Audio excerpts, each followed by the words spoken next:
Hey, this is Meridith Elliott Powell, and you know what time it is. It is 8 a.m. Eastern, and it's my favorite time of the week. I don't know about you, Mark, but it is time for a sales logic. We've got a great show for you today. Mark, what are we going to be diving into? We're going to be talking about competition, connection, and collaboration. This whole idea of really, do we need to be working with other people to make sales in today's marketplace? So it's going to be a good show. All right, I'll hit the intro and we will rock and roll.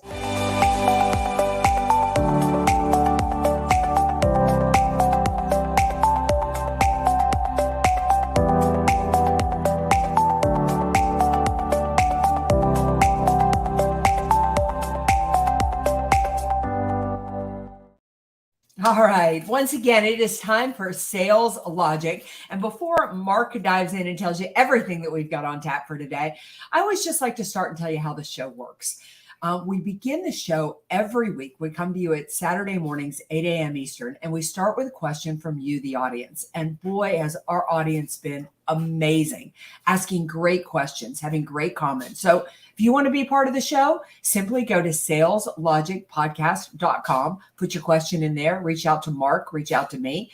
Then we discuss a hot topic. We review a book that we recommend. And because we want you to leave with return on investment, we have a lightning round. And Mark, I would be remiss if I didn't, before you tell us what's on tap for today, talk about our mastermind, because we're really starting to cook with that. So go to the website, saleslogicpodcast.com, and check out our Sales Logic Mastermind. Yeah, the size of the vault, the size of the learning that we're putting in there that members are going to get is going to be absolutely fantastic. So it's great. But anyway, okay, today, what are we doing? Topic is competition, connection, and collaboration. How much should selling be a team effort? Ooh, I think you and I both have some ideas on that one. Yeah. Hey, the question comes from Regina in Seattle. She says, I work for a company that just restructured. Yeah, don't you love that word? We now only sell one line of business. And to cross-sell our customers, we need to work with other sales teams. I have been a lone wolf for 30 years. Help. What do I do? Yeah, well, I would say that you need to learn some team building skills. Okay, so you're in the position of a restructure, and they have decided to have the salespeople sell a particular line of business, meaning that if you want to deep sell a customer, you're going to need to work with other people on your team. I am assuming that's what you're asking. Well, I want to talk about a couple of things here. Number one is the restructure. Get ready for it. I feel like executives always feel like they're helping us out by restructuring us. And the restructure, you can focus on it being a hindrance, but in all honesty, you should have been selling this way all the time. This shouldn't be something that is new to you. I love the fact that you said that you're a lone wolf. This is going to push you out of your comfort zone, not only make you a better salesperson, but it's going to make selling easier. I think what you said is so spot on, because really when you are focused in on one line, you're creating SMEs, subject matter experts. So Regina, you got to go find other SMEs in your company who are going to introduce you to other companies. They're going to help you cross-sell, et cetera, et cetera. This is so key. Here's one of the key things, and it's a saying I've had for a long time. Sales is not a solo activity. Sales is a team sport. Regina, you're going to be much better off. Don't try to be the lone wolf, because it gets lonely out there. It gets depressing out there. Work with other people and tap into their expertise, and you share with them their expertise. But here's the thing. Don't push yourself onto them. First of all, just ask them, hey, what do you know about this? What do you know about this? Invite them into your opportunities. And it's amazing how they'll begin opening up doors for you to walk in to help them on their opportunities. Yeah, I would add to this that I think that sales stopped being a lone wolf somewhere around 2004. 2004 was the last year that the economy was on an upswing before the crash of 2008. And the 2008 really wasn't as much a recession as it was an economic shift. That's really when the consumer moved into control of the buying cycle. What does that mean? It means that competition became global. And when competition becomes global, it means that the sale is really just beginning once the customer decides to do business with you. Because the customer has a choice, if you're not partnering with customer experience, if you're not partnering with fulfillment, if you're not partnering with operations, then somewhere along the line, if the customer has a bad experience, you're going to get blamed for it. See, I love that idea, because really what we have to do is we have to up our game and become the specialist for our customers.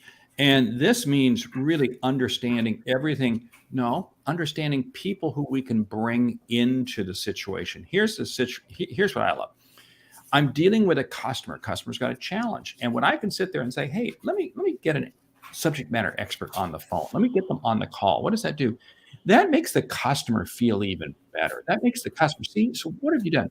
You've increased the value of the selling situation you're in by bringing somebody else in. I love what Dave Sanderson is saying, leverage the mastermind concept as others have walked the talk before you. Exactly.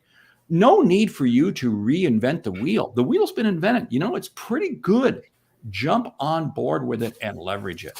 Yeah, I do want to call it Vigilant One. We are so glad that you finally caught us live, but appreciate the fact that you listened to the recording as well. So Mark, I think it was last week, could have been the week before. I was working in Kansas City and outside of Kansas City, and I'm driving down the highway. It was about an hour outside of Kansas City, really remote. And I see this billboard, and it is a billboard for Arby's, McDonald's, Burger King, and maybe one or two other fast food restaurants, all promoting this exit together. And I thought to myself, that's how to sell. Because as you go past exits, that when you're in a remote area, you don't want to just stop at an exit where there's just one little choice, because it could be dinky, it could be dirty, it could be not have, good supply because you're out in the middle of nowhere. But by pooling their resources, they made this exit look bigger and inviting for me to stop at this exit. And what I think about that is they had no control over who I was going to buy from, right? But they made their stop more attractive. So what if connecting and collaborating could actually drive and increase your sales rather than what you fear, and that is it detracting from it? I got to stop the car right there and ask you, you see a sign for 5 fast food locations. I don't see Meridith, Elliott, Powell stopping for any one of those 5. I always stop to get an unsweetened tea, a cup of coffee, or I need to pee. Okay. So there we go. It's something that just doesn't fit into your menu. Hey, this whole idea of options, so true, so real. But here's the situation also. You can find yourself that as a salesperson, you can't put too many options on the table because a confused customer does not buy. So this is one of the things that your job is. We talk about competition, connection, collaboration. You got to understand kind of where the customer's coming in. Bring other options to them, other people, other areas. That's absolutely without a doubt. But don't throw so many in front of them that they say, you know what? I'm just not going to make any decision at all. This is where your expertise comes in. So as you look for people to be partnering with, as you look for people to be collaborating with, make sure that they align with who you are and what you sell already. So in other words, what you're doing is you're bringing added value to the customer. You're not bringing confusion to the customer. Yeah, I love this. Bruce, Captain Kirk, is saying is that this idea of abundance versus scarcity. Years ago, when I used to work at the bank, we would need to make referrals into other departments, into wealth management or things like that. Well, we didn't want to refer into wealth management because if our customers moved their deposits to wealth management, we would lose the deposits off the branch. But Captain Kirk is so right here. See, if we don't help our customers, if we don't help them with somebody else, they will find the answer themselves, and that will ruin the relationship. I want to make a comment that what Hugh says is so true here. One of the reasons we didn't want to connect into wealth management is because they never referred to us. So partnering is always a two-way street. I would say build the bridge first. Go out and build those relationships. I was working in a corporate environment right now, and I was in sales. I would be on a first name regular basis with my fulfillment department. I would be on a first name regular basis with my customer service department. I would make sure they got credit and I would compliment them because I would realize if I'm going to sell that customer deep and wide, I need them. You know, there's three circles of groups want everybody to take a look at. One is your inner circle. You have 5 or 6 people in your inner circle. Meridith is in my inner circle. There's a lot of collaboration that we do. So that's a small group, 5 or 6 people, inner circle. Then you have a little larger circle of 25 people. These are your SMEs. These are your subject matter experts that you can go to gain expertise. You can go to gain insights. You can go to bring them in on a deal, and they'll bring you in on a deal. And then there's 100 other people who are just kind of information people out there that you're connecting with that ultimately can help you create more opportunities. So that's kind of your bigger networking thing. But it's key that you have this group of 25 SMEs. I'm going to challenge everybody. Take a piece of paper and start making a list of who are your SMEs. And what you're going to find is you develop these relationships, you have these, and then you can immediately bring them in on opportunities. They can, and it's amazing at how much you're going to be able to cross-sell. They may be inside your company, they may be outside your company, but it is. Bill King's got a great comment. Bill King is a member of the Sales Logic Mastermind. Good old cross-sell ratios. In fact, I had a great time. I had breakfast with him on Wednesday of this week and went through a number of challenges. It's another benefit of the mastermind. Yeah, you know what I love about the fact that you talk about cross-sell ratios is let's talk about collaboration, connection, and really adding value to the customer relationship. In most organizations that Mark and I consult into, I would venture to say, and Mark, I'd be curious if you find it there, and audience, you weigh in as well. I find that most of our customers have a need that we could fill of somewhere to 6 to 7 products deep. And most cross-sell ratios sit at 1 to 2 products. There's so much more opportunity within what our customers need and what our customers want. I just had somebody call me the other day for it's their client, and they called me because they feel that I could add some value. Now, what you need to understand is certainly I'm going to get some credit in there and I'm going to make money from doing that deal, but that customer is going to be more loyal to them because that customer realizes that their salesperson will do whatever it takes to help them achieve their goals. That's a key piece there because, a lot of times I'll assist somebody and I'm not even concerned about getting any kind of revenue, I'm just happy to help them. Because again, if I help somebody, a rising tide lifts all boats, and that's amazing at what can happen. Here's something that you want to ask yourself, and this really comes to the heart of being able to have connection and collaboration. Are your customers asking you questions about things you don't sell? Now think about this for a moment. If your customer's asking you questions and asking you for insights about things that you don't sell, what does that mean? That means they trust you. They see you as a value-added partner. So guess what? You've made an unbelievable connection with the customer. You're collaborating with the customer. And now guess what? You get to bring other people into the situation. This is how you make competition, connection, and collaboration go 360 with the customer and with others. Absolutely. So, in essence, the question on the table, I think, to everybody listening today is what are you doing to collaborate and connect to really sell more? Mark, you were talking about our mastermind. You were super busy. We had a meeting on Thursday, I guess. Friday, I can't remember. Thursday, I think. And you listened to the recording and you see that the very first thing we talked about is how could we collaborate to help each one of us sell more keynotes. So we were talking about something that we could do. We could share resources with one another so that we could drive our individual businesses. Now, what I want you to understand about that is I could lend my resources and Mark books 10 more keynotes next year than I do based off what we collaborated with. That doesn't matter. That's not the goal. The goal is that what are you doing to work together that increases the value to the customer? And that's how you're going to grow your business. And that's a really good question to be asking yourself, because I don't care if you're about to have your best sales year on record, you could do better at collaboration. There's always more opportunity. Begin to think about collaboration and connection. You know, I'm going to use sales logic as a perfect example. You and I connected, I don't know, 5 or 6 years ago, and it just kept coming. You know, we just kept doing more things.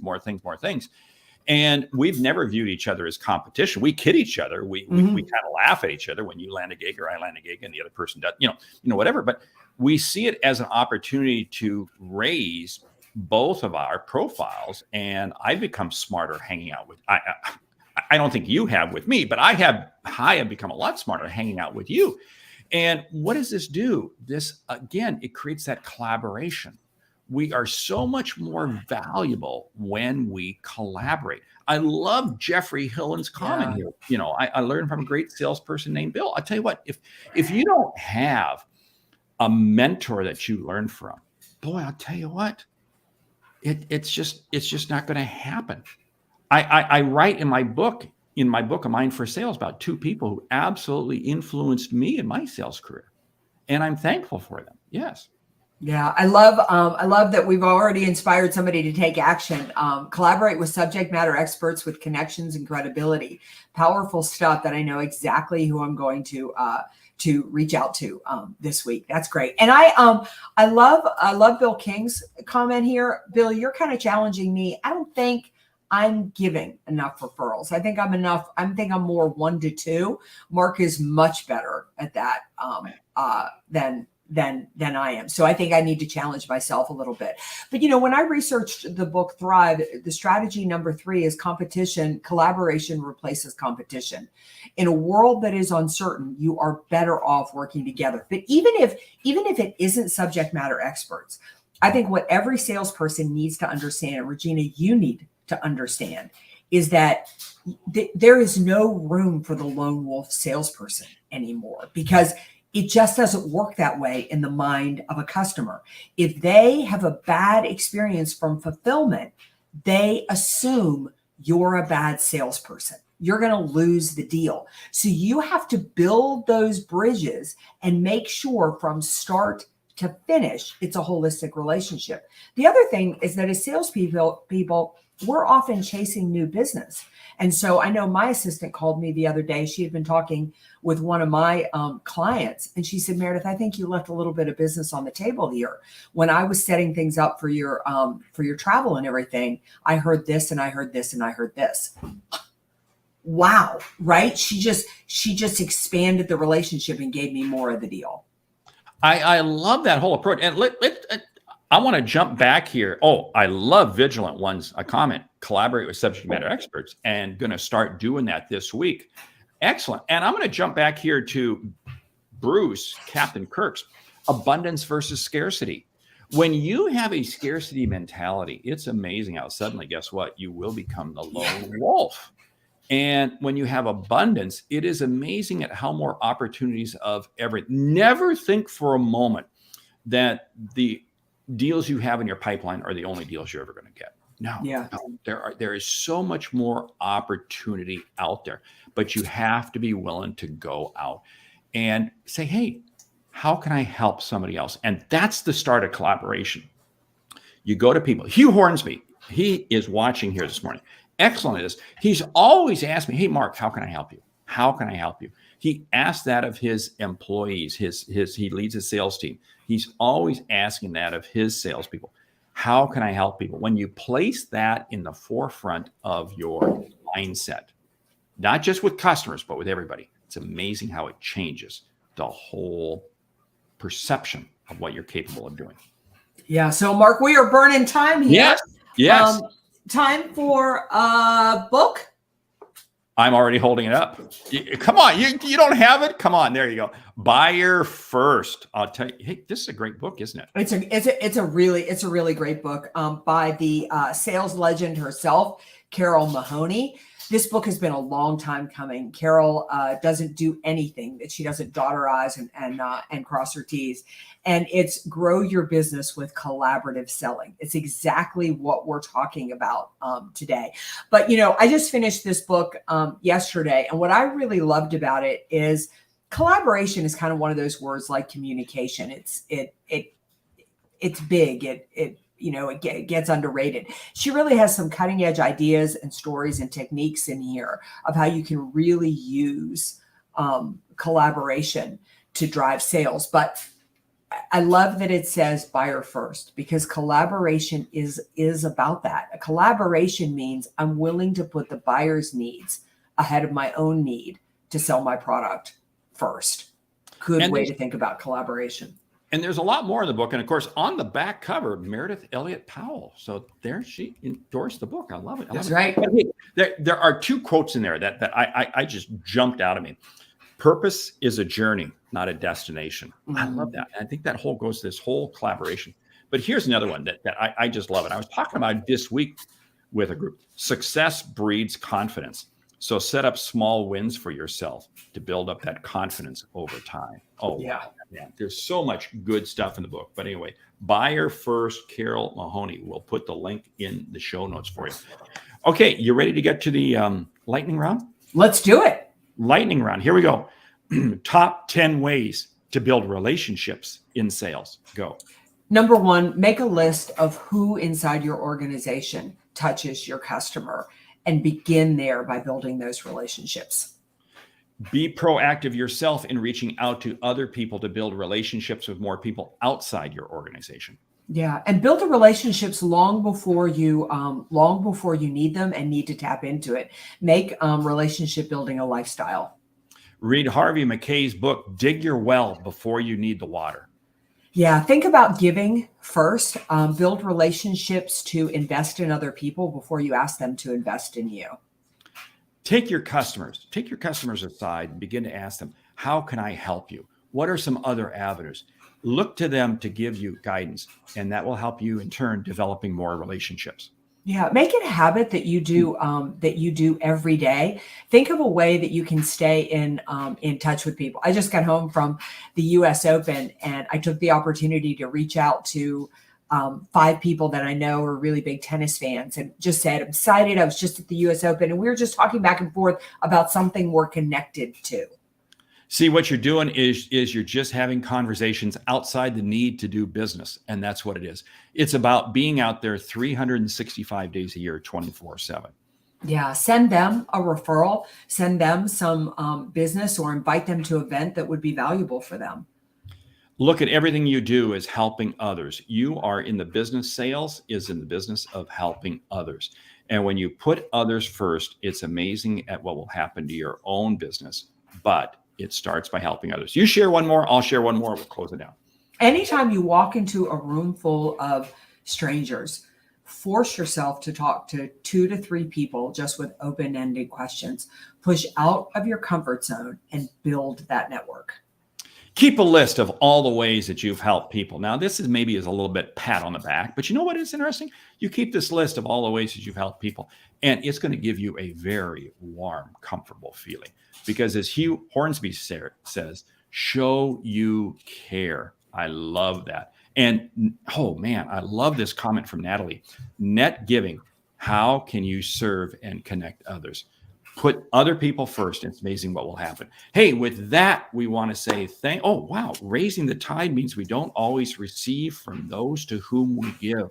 It's the bigger picture. And a good friend of ours, Dr. Nito Quabain, president of High Point University, he says, give abundantly, never with the expectation of anything in return. And I love that mantra. Hey, with that, we want to say thank you for listening to Sales Logic. If you like what you hear, subscribe, rate, and review the show on your favorite podcast app. We need more reviews, please. If something we said has earned you a single dollar, consider telling a friend, because it's how we grow when we help you grow. I'm Mark Hunter. And I'm Meridith Elliott Powell. Remember, when you sell with confidence and integrity, all of this uncertainty is going to become your competitive advantage. And the sale becomes logical. All right. We will see you right back here next week. 8 a.m. Eastern for another episode of Sales Logic. Until then, check out the Sales Logic Mastermind. We'd love to have you as a member. And check out the saleslogicpodcast.com website. Leave us a review, send us a question. And until then, close a whole lot of deals. We'll see you next week.